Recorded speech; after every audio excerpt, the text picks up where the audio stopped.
মক্কার একটি দরিদ্র পরিবার। মা আমিনার কোল জুড়ে জন্ম নিল এক শিশু মুহাম্মদ। তার পিতা আব্দুল্লাহ আগেই দুনিয়া থেকে বিদায় নিয়েছেন। মা আমিনা ছিলেন বিধবা। শিশুটির ছিল না কোনো পিতার ছায়া। আরব সমাজে এই সময় ধনী পরিবারগুলো শিশুদের গ্রাম্য নারীদের হাতে তুলে দিত, যাতে তারা বিশুদ্ধ ভাষা, স্বাস্থ্যকর পরিবেশ ও শক্ত দেহ পায়।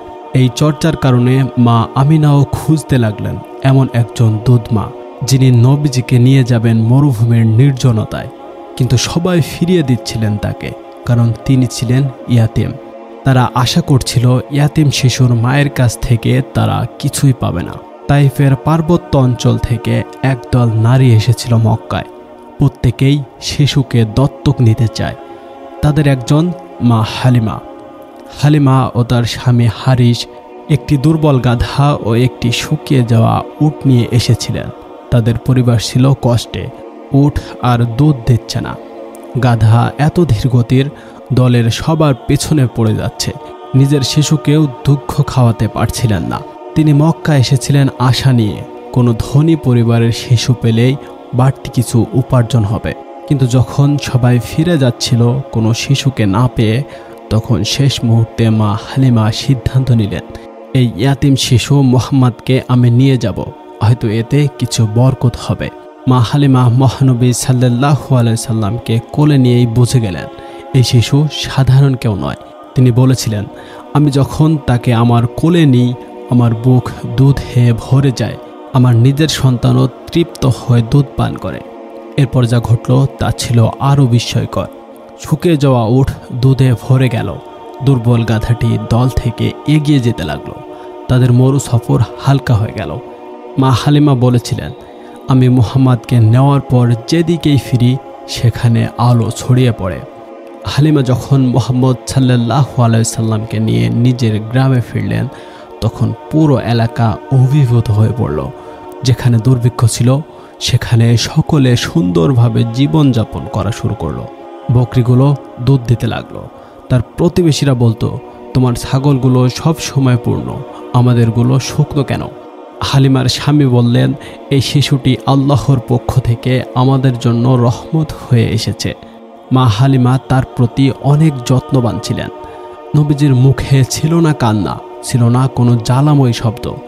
তিনি খুব দ্রুত ফার্সি, আরবি, কুরাইশি ভাষায় দক্ষ হয়ে উঠলেন।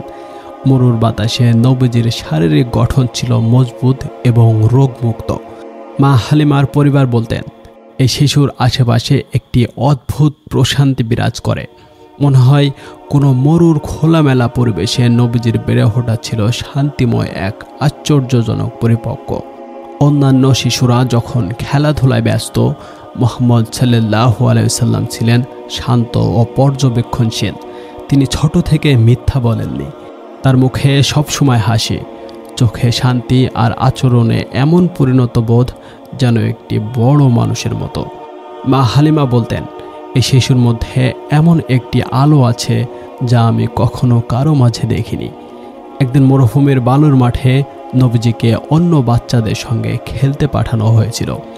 এমন সময় হঠাৎ দুই শুভ্র পোশাকধারী লোক, জিব্রাইল ও মিকাইল আলাইহিস সালাম এসে উপস্থিত হন। তারা নবীজিকে শুইয়ে দেন এবং তার বুক বিদারণ করেন। তার হৃদয় থেকে একটি কালো দাগ বের করে ফেলে দেন। তারপর তার জমজমের পানিতে ধুয়ে আবার স্থাপন করেন। এই অলৌকিক দৃশ্য দেখে অন্যান্য শিশুরা আতঙ্কিত হয়ে দৌড়ে যায় হালিমার কাছে। তারা চিৎকার করে বলে, মুহাম্মদকে দুটি লোক মেরে ফেলেছে, তারা তার বুক চিরে ফেলেছে। হালিমা ও তার স্বামী দৌড়ে আসেন মরুর মাঠে। তারা দেখেন মুহাম্মদ সাল্লাল্লাহু আলাইহি সাল্লাম সুস্থ, তবে কিছুটা ফ্যাকাশে। নবীজি বললেন, তারা আমার বুকে হাত দিয়ে কিছু বের করে নিয়েছে, ব্যথা হয়নি, কিন্তু খুব আলো ছিল। হালিমা ভয় পেলেন। তার হৃদয়ে অজানা আতঙ্ক। এটা কি অলৌকিক বিষয়? যদি আবার এমন কিছু হয়? এই শিশু খুব সাধারণ কেউ নয়। তারা সিদ্ধান্ত নিলেন শিশুটিকে তার মায়ের কাছে ফিরিয়ে দেবেন। মা হালিমা শিশু মহানবী সাল্লাল্লাহু আলাইহি সাল্লামকে মক্কায় নিয়ে গেলেন। মা আমিনা জিজ্ঞেস করলেন, তুমি এত তাড়াতাড়ি ফিরিয়ে দিচ্ছ কেন? হালিমা কিছুক্ষণ নীরব থেকে বললেন, এই শিশু যেন আল্লাহর পক্ষ থেকে একটি রহস্য। আমরা ভয় পেয়েছি, আমাদের মাটির পাত্রে এই জ্যোতি ধরে রাখা যাচ্ছে না। মা আমিনা কাঁদতে কাঁদতে বললেন, আমি জানি আমার এই সন্তান আলাদা। আমি গর্ভে থাকতেই বহু অলৌকিক স্বপ্ন দেখেছি। তুমি তাকে যত্ন করেছ, আমি চিরকাল কৃতজ্ঞ। হালিমা বাড়ি ফিরে যান, কিন্তু তার ঘর থেকে সেই আলো আর স্নিগ্ধতা চলে যায়। তাদের উট কম দুধ দিতে শুরু করে, গাধা ধীর গতির হয়ে পড়ে, মরুর বাতাস যেন বিষণ্ণ হয়ে পড়ে। তবুও হালিমা মাঝে মাঝে মক্কায় গিয়ে মুহাম্মদ সাল্লাল্লাহু আলাইহি সাল্লামের খোঁজ খবর নিতেন, কোলে নিতেন, আদর করতেন। তিনি বলতেন, যেখানে মুহাম্মদ নেই সেখানে আর বরকত থাকে না। বছর কয়েক পর হালিমা আবার মক্কায় এলেন। এখন মুহাম্মদ সাল্লাল্লাহু আলাইহি সাল্লাম প্রায় ৮-৯ বছরের তরুণ। চেহারায় পরিণতির ছাপ, কথায় ধীরতা, আচরণে মহত্ব। হালিমা তাকে দেখেই চিনে ফেললেন। তিনি চোখে জল এনে বললেন, তুমি আমার বুকের দুধ খেয়েছ, আমার কোলে ঘুমিয়েছ। তুমি শুধু নবী হবার জন্য নয়, বরং পৃথিবীর শ্রেষ্ঠ মানুষ হবার জন্য এসেছ। নবীজি হাসিমুখে মা হালিমাকে বরণ করে নিলেন, তার জন্য উপহার আনলেন এবং সবার সামনে বললেন, এই আমার মা, যিনি না হলে আমি মরুর গ্রীষ্মেও শান্তি পেতাম না। মা হালিমা কিছুদিন মক্কায় থেকে আবার মরুভূমিতে ফিরে যান। তার হৃদয় ছিল অপার ভালোবাসা আর গর্ব। তবে সেই বাড়ি ছিল তাদের শেষ দেখা। এরপর দীর্ঘ সময় চলে যায়। মা হালিমা আর কখনো মক্কায় আসেনি। তবে সর্বত্র ছড়িয়ে পড়ে একটাই কথা, মরুর বুকে যে নারী নবীজিকে দুধ খাইয়েছে তার ঘরেই বরকত ও রহমত বর্ষিত হয়েছে। নবুয়তের অনেক বছর পর একদিন মুহাম্মদ সাল্লাল্লাহু আলাইহি সাল্লাম তার সাহাবীদের সামনে বলছিলেন মা হালিমার কথা। তিনি বললেন, আমি যখন ছোট ছিলাম, একটি মেয়ে আমার মাথায় ঘাম মুছে দিত। সে ছিল আমার দুধ বোন এবং তার মা হালিমা ছিলেন আমার ছায়া মা। সাহাবীদের চোখে জল। একজন প্রশ্ন করলেন, ইয়া রাসূলুল্লাহ, আপনি তাকে এখনও মনে করেন? মুহাম্মদ সাল্লাল্লাহু আলাইহি সাল্লাম বললেন, মা তো একবারই হয়, তবে যারা দুধ দিয়ে প্রাণ বাঁচান তারাও মায়ের চেয়ে কম নয়। মা হালিমায়ের সন্তানরা যারা নবীজির দুধ ভাই বোন, নবুয়তের পর যখন মদিনায় নবীজির কাছে আসতেন, তিনি তাদের নিজের পরিবার মনে করে আপন করে নিতেন।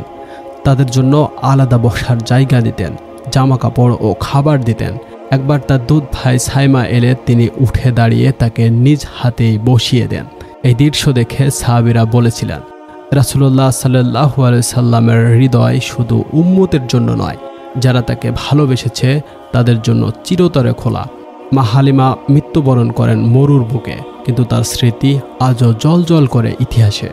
তিনি ছিলেন এক দরিদ্র মরুবাসিনী, যিনি দুধ দিয়েছিলেন এক শিশুকে, আর সেই শিশুই একদিন হয়ে ওঠে সৃষ্টি জগতের সেরা মানুষ, আল্লাহর প্রিয় রাসূল মুহাম্মদ সাল্লাল্লাহু আলাইহি ওয়াসাল্লাম। এই কাহিনী শুধু দুধ মা আর নবীজির নয়, এটি এক ভালোবাসা, কৃতজ্ঞতা আর অলৌকিকতার কাহিনী, যা মানবতার ইতিহাসে চিরকাল অমলিন থাকবে।